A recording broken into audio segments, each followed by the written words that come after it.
আচ্ছা, আজ তোমাদের একটা পরীক্ষা করে দেখাবো। বোর্ডে লিখে দিয়েছি। কি লেখা আছে রে? সায়েন্স এক্সপেরিমেন্ট, অর্থাৎ বিজ্ঞান পরীক্ষা। কি লেখা আছে? কি পরীক্ষা করে দেখাবো? একটি ফলানো বেলুন দিয়ে একটি কাচের গ্লাস আটকে রাখা।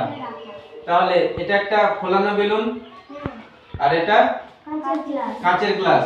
তাহলে এটা এই ফলানো বেলুন দিয়ে এই কাচের গ্লাস আমি এভাবে আটকে রাখবো। আটকে থাকছে না, গ্লাসটা ছেড়ে দিলে পড়ে যাবে। বেলুনে দেখো তো আঠা লাগানো আছে না, বেলুনে বা গ্লাসে আছে না, দেখো হাত দিয়ে দেখো নেই। এই পরীক্ষা করতে গেলে চারটে উপকরণ লাগবে। একটা ফলানো বেলুন, 2 একটা গ্লাস, 3 দেশলাই, আর 4 হচ্ছে এক টুকরো কাগজ। তাহলে আমি শুরু করছি।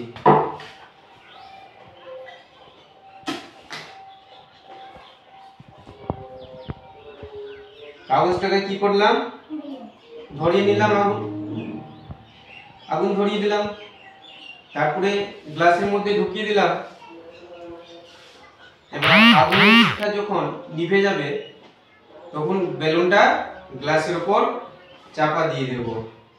দেখো বেলুনটা গ্লাসের ভেতরে ঢুকে যাচ্ছে না? ঢুকেছে? দেখো এবার হাত ছেড়ে দিলাম, গ্লাস আটকে আছে। কোনো আঠা দিয়েছিলাম? তাহলে কেন আটকে থাকলো? আমি যখন এক টুকরো কাগজ গ্লাসের মধ্যে আগুন ধরিয়ে ভরে দিলাম তখন গ্লাসে যেটা বাতাস ছিল সেই বাতাসটা শূন্য হয়ে গেল।